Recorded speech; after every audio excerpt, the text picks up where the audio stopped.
kata-kata sering, banyak, itu juga termasuk mempersulit diri. Kadang-kadang kita masih selalu mendramatisir masalah. Hidup ini bagai siang dan malam, tidak selamanya siang, tidak selamanya gelap. Ada saatnya dipuji, dicaci, gembira, sedih, senang, tidak senang, sehat, sakit, dua-duanya harus kita nikmati sebagaimana kita menikmati siang dan malam. Bismillahirrahmanirrahim. Assalamualaikum warahmatullahi wabarakatuh.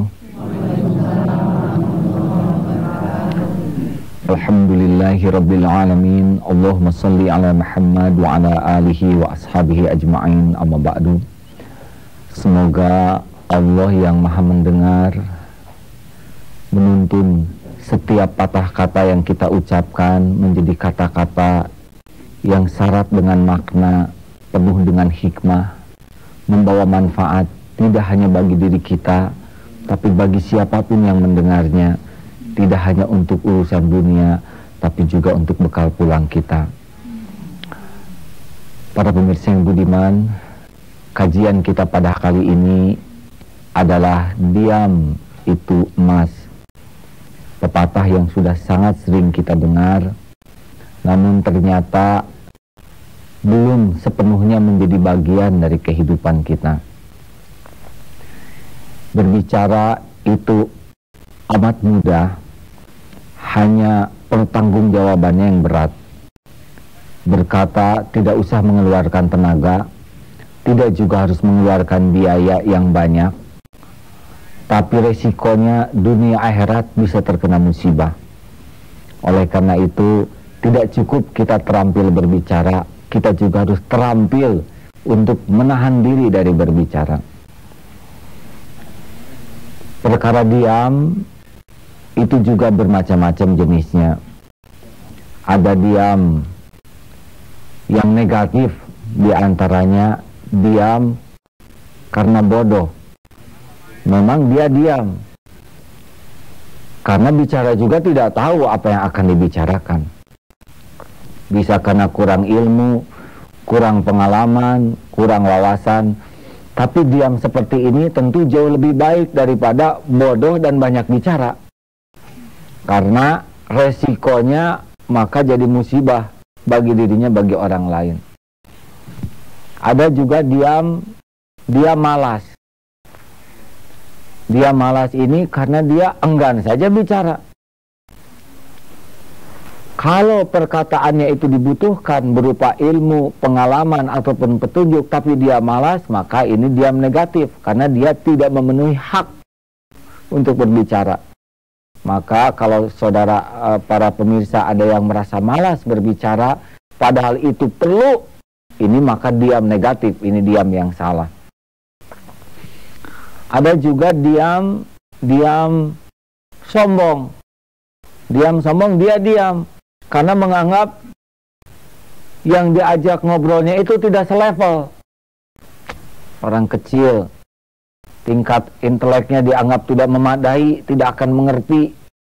Dia diam karena merendahkan orang lain. Ini dia maksiat, karena kesombongan itu tidak ada jalan untuk mulia. Ada juga diam khianat. Dia memang diam, tapi niatnya jelek. Dia menyembunyikan sesuatu agar orang lain bisa celaka. Misalkan dia saksi kunci. Kalau dia bicara orang lain selamat, tapi dia dengki ingin orang lain celaka, dia diam. Ini dia mencelakakan, diam jahat seperti ini. Jadi tidak sembarangan ini diam. Ya, ada diam bodoh, diam malas, diam khianat, diam sombong. Ada juga diam. Ya, ini beda lagi urusannya. Saudaraku sekalian, yang kita butuhkan adalah falyakul khairan aw liyasmut, berkata benar atau diam. Jadi diam, kita ingin bicara, tapi kita berpikir keras tentang niat, berpikir tentang dampak dari pembicaraan kita. Kalau hasil perenungan itu hasilnya negatif, memilih diam. Nah, ini diam aktif namanya. Diam aktif yang bernilai positif. Dan dia tidak diam pasif, tapi raut muka, cara memperhatikan, cara merespon, ini pun sudah merupakan ungkapan komunikasi. Nah, ini diam yang kita butuhkan. Ibu, bapak, bahkan kedewasaan seseorang itu bisa kita lihat dari cara berbicara. Katanya mulut ini seperti moncong teko, hanya mengeluarkan isi teko. Di dalam kopi, keluar kopi, di dalam bening, keluar bening. Kepribadian seseorang bisa kita ukur dari cara berbicara, nada berbicara, isi pembicaraannya. Maka kalau ibu akan mencari menantu, ya, insya Allah suruh saja dia bunyi, maksudnya suruh bicara. Dari pembicaraannya itu akan terukur nanti. Derajat seseorang itu kualifikasinya diantaranya dari pembicaraannya. Maka kita harus belajar berbicara dengan baik, diam juga dengan baik, agar diamnya jadi amal. Apa sih keuntungan diam? Pertama, kalau diam aktif, ya, ini judulnya diam aktif lah. Yang pertama, kalau orang banyak menjaga diri, hemat masalah. Tidak ada kelebihan kata, tidak ada yang terluka, tidak ada yang tersinggung. Hemat masalah, karena sekali kita bunyi, siap itu akan ada respon, ya. Hemat dari dosa. Makin sedikit bicara, sedikit peluang tergelincir kata-kata, sedikit peluang untuk menjadi dosa. Makin banyak berbicara kan makin berpeluang tergelincir kata-katanya, makin berpeluang jadi dosa. Makin banyak bicara, kalau tidak hati-hati, makin banyak masalah dan banyak dosa. Yang ketiga, makin hemat bicara, hati makin tenang. Karena peluang untuk ujub, takabur, ria itu makin minimal. Kita tahu makin busuk hati, makin resah. Maka kalau ingin banyak ketenangan, lebih banyak diam. Diamnya bukan diam pasif, diam aktif, ganti dengan zikir. Apalagi keutamaan diam, dengan banyak diam aktif, kita pun akan punya banyak waktu untuk mendengar. Ada mendengar, ada mendengarkan. Yang saya maksud ini mendengarkan. Kalau mendengar, asal dengar. Tapi kalau mendengarkan, terlibat perhatian, terlibat perasaan. Makin kita banyak mendengar dengan baik, makin dapat informasi memadai, makin paham. Sehingga mengambil keputusan itu makin bijak, makin adil, makin bisa dipertanggungjawabkan. Orang yang tidak punya keterampilan mendengarkan dengan baik, dia nggak akan paham terhadap satu masalah, maka akibatnya tindakannya juga sering tidak adil. Susah campur antara sambil ngomong sambil dengar. Maka biasanya orang yang banyak bicara tapi kurang bisa mendengar, maaf ya, jadi nyebelin pembicaraannya. Kecuali orang yang banyak bicara, hasil dari mendengar dengan seksama, bermutu pembicaraannya. Banyak juga tetap dibutuhkan. Pendengar yang baik, maaf, yang diam aktif, dia pun akan, maaf, hatinya itu akan syarat dengan hikmah. Hasil dari bersih, hasil dari zikir, hasil dari tafakur. Jadi kalau nanti dia berbicara, bagai untaian intan itu. Penuh hikmah. Kata-katanya bisa jadi sederhana, tapi punya kedalaman. Punya daya sentuh, daya gugah, daya rubah. Ini penting. Orang yang diam juga, maaf ya, dari segi penampilannya nambah wibawa. Tentu saja bukan diwibawa-wibawakan, ya. Tapi wibawa asli, dia sih nggak ingin kelihatan wibawa. Tapi karena dia menjaga diri, maka sikapnya ini akan menjadi perkataan bahwa dia ini orang yang insya Allah lebih disegani. Jarang kita temui orang yang, kalau dalam bahasa daerah itu celembeng, ya. Banyak sekali bunyinya. Apa dalam bahasa Jakarta, Bu? Ceriwis, cerewet. Memang dari nama saja sudah kurang bonafit, ya. Itu susah berwibawanya. Bahkan jatuh wibawanya hanya karena gatal mulutnya. Ada sebuah karikatur entah di mana, diperiksa oleh dokter badannya, tapi ditunjuk di sini yang gatal katanya. Ya, memang lebih repot gatal mulut ini dibanding gatal badan, ya. Kalau gatal badan paling tinggal dikasih obat, tapi mulut, Masya Allah. Rumah dijaga, pagar dijaga, satpam menjaga, mulut tidak dijaga, tetap akrab dengan bencana. Nah, pertanyaannya sekarang diam dari apa? Para pemirsa, diam yang paling penting pertama sekali adalah diam dari dusta. Karena setiap kali kita berdusta, dusta jadi penjara. Sekali berbohong, kita akan terpenjara oleh bohong kita. Dan saking takut ketahuan bohongnya, dia pasti bikin bohong yang lain. Nah, bohong yang kedua kan harus dijaga. Bohong lagi. Sampai ada seorang ini, karena dia, maaf ini, dia ngakunya sih playboy cap 2 cula katanya begitu. Maaf ini ya, tiap ketemu wanita dia memperkenalkan dengan nama yang berbeda. Sekarang John, nanti Ted, nanti Mark, begitulah ya. Sampai dia ketika akan berkenalan pusing. Waktu dulu saya pakai nama yang mana? Tidak ada bagi kita. Jangankan berbuat bohong, berpikir untuk bohong saja nggak ada. Keterampilan bohong kita itu tidak bisa menolong. Karena Allah tidak akan pernah terbohongi oleh sepiawai apapun kita berbohong. Dan orang sekarang percaya kepada kebohongan kita bukan karena jagonya berbohong, karena Allah saja belum membukakan. Kalau Allah membeberkan, nggak bisa dihalangi siapapun. Dan hanya masalah waktu. Cup, ya. Cup ini tidak boleh, ya. Diam dari apa? Diam dari apa kira-kira? Diam dari sia-sia. Kalau kira-kira tidak manfaat, diam saja. Buat apa bunyi? Setiap bunyi dicatat oleh malaikat, didengar oleh Allah, dan makan waktu. Waktu berharga. Bagaimana mungkin kita berkata dengan sesuatu yang tidak berharga? Waktu modal kita.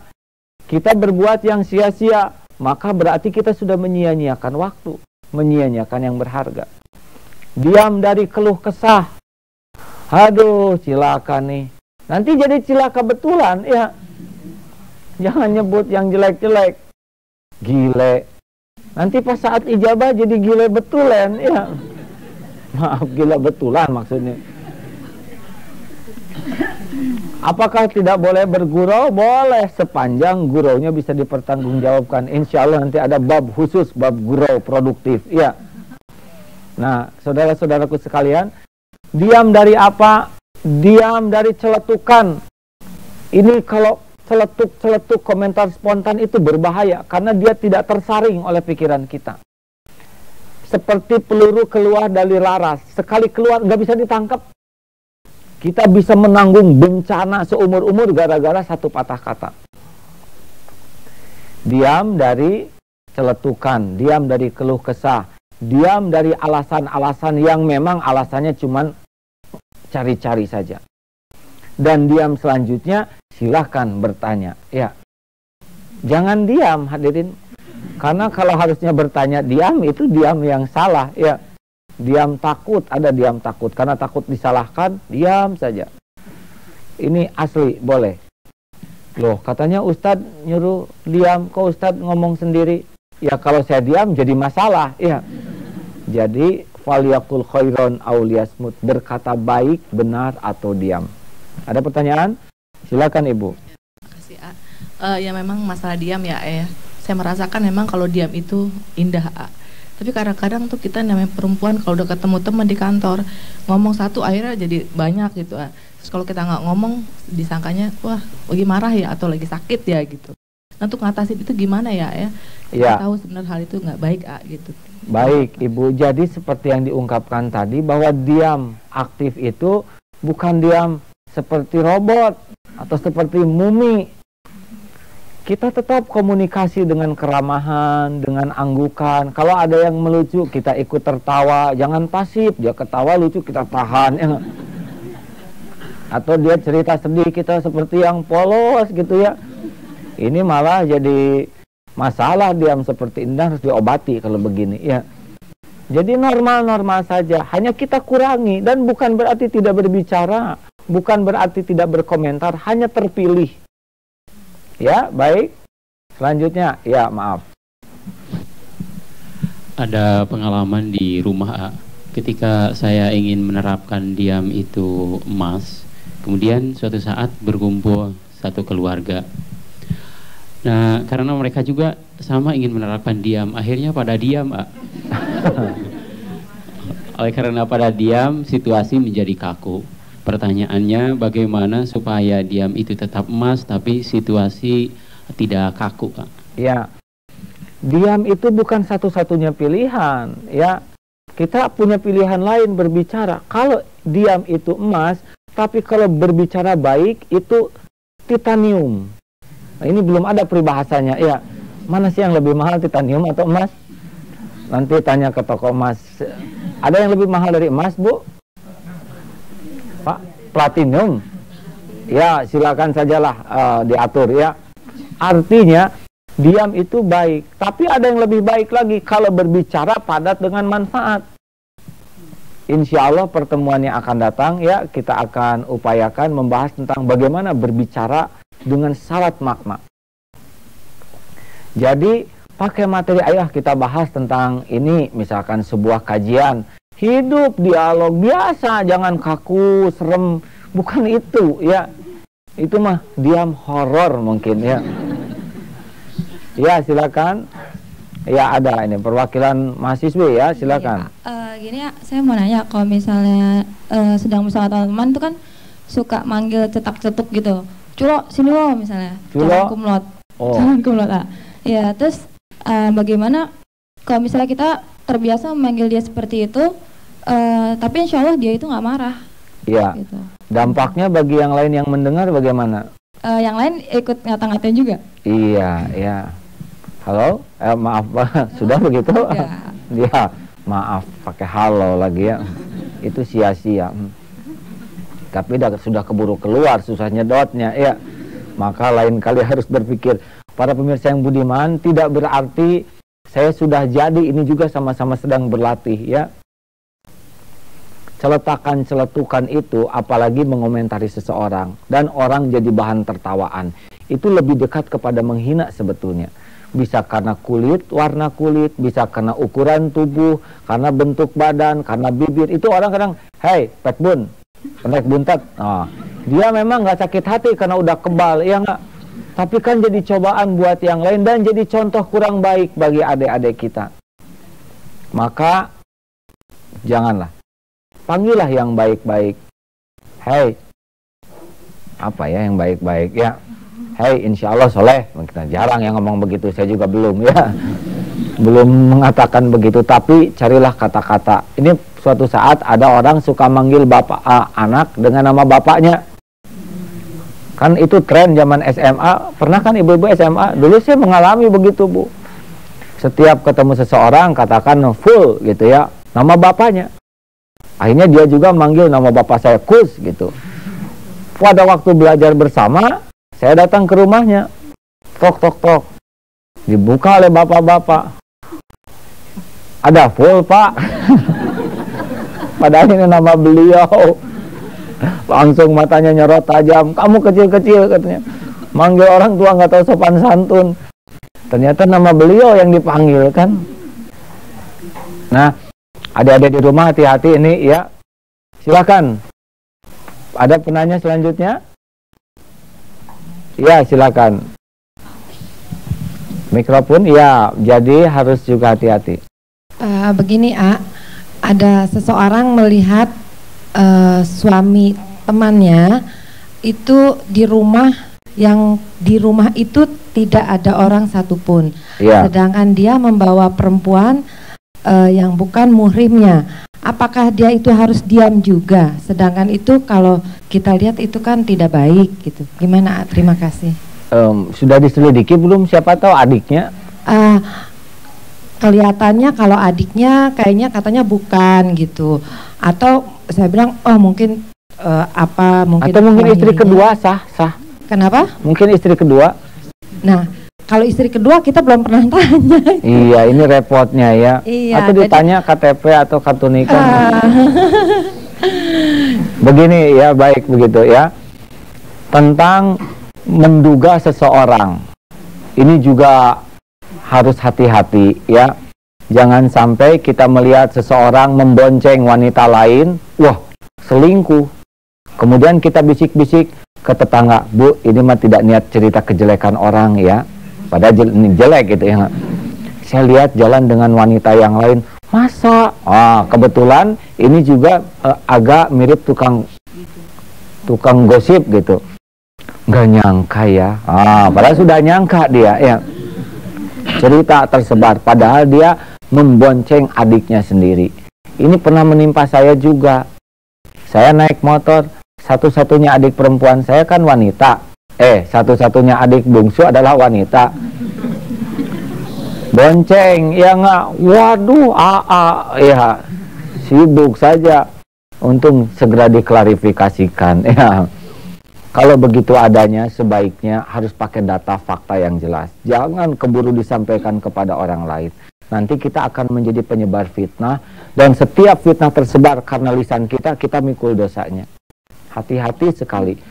Jadi harus dengan data fakta yang akurat. Kalau toh terbukti memang itu jelas wanita nakal, bukan muhrimnya, maka kita melihat sebuah kezaliman dan harus kita berbuat sesuatu dengan tahapan yang benar ya.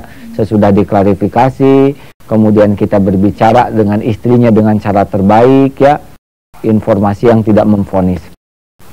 Ya, ada bagaimana mikrofonnya sudah dipegang, silakan. Apakah boleh untuk menambah sedikit terangan? Boleh. Bicara mengenai diam itu emas, itu kadang-kadang membuat kita jadi bingung memang. Seperti tadi kalau diam saja jadi horor, bicara takut salah atau bagaimana. Itu ada keterangan di dalam kitab Tangkil Kolhasi, sebuah rumus diterangkan bahwa asumtu khairum min qolisari. Diam itu lebih baik daripada ngomong yang buruk. Tapi wal qaulul khairu minasumti. Bicara yang baik lebih baik daripada diam. Kemudian untuk menjadi orang yang bisa menjaga mulut dari perkara-perkara yang tadi sebutkan, yaitu di antara diam dari yang sia-sia, itu juga tidak gampang. Apalagi kita hidup di tengah masyarakat awam, di dalam pergaulan antar muda-muda dan sebagainya. Tapi ada sedikit yang bisa kita jadikan sebagai bagian daripada solusi. Diterangkan di dalam kitab Nuslibat itu, kalau ada orang sering berkata yang sia-sia, maka akan membuat dia tidak mampu merasakan nikmatnya ibadah, lezatnya munajat dan sebagainya. Oleh karenanya ada satu obat. Ketika ada seseorang mulutnya keterucut, orang Jawa bilang, keceplosan mengucapkan kata-kata yang tidak berarti, yang sia-sia, hendaklah dia ucapkan astaghfirullahaladzim. Idza jara al-lisani ma la ya'ni falyaqul astaghfirullahaladzim.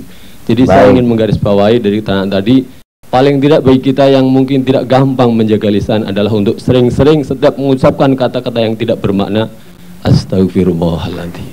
Ya, alhamdulillah. Dia menganggur juga bahaya. Bisa pikiran kemana-mana. Nganggur juga makan waktu. Jadi sebetulnya nganggur itu sebuah pekerjaan. Pekerjaannya nganggur. Rugi. Apapun yang memakan waktu harus punya nilai. Kalau diam seperti yang diutarakan tadi, tidak punya aktivitas lain, maka itu mubazir. Maka sebaiknya diisi dengan zikir. Kalau belum berbicara dengan banyak zikir yang lain atau tafakur, tapi kalau salah bicara, memperbanyak istighfar. Begitu ya. Ini memang berpengaruh suasana jadi diam begini ya. Tidak apa-apa, kita diam aktif ya.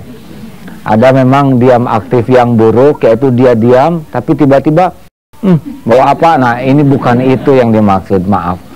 Baik Ibu, PR insya Allah selama 1 minggu ini berpikirlah lebih keras sebelum berbicara.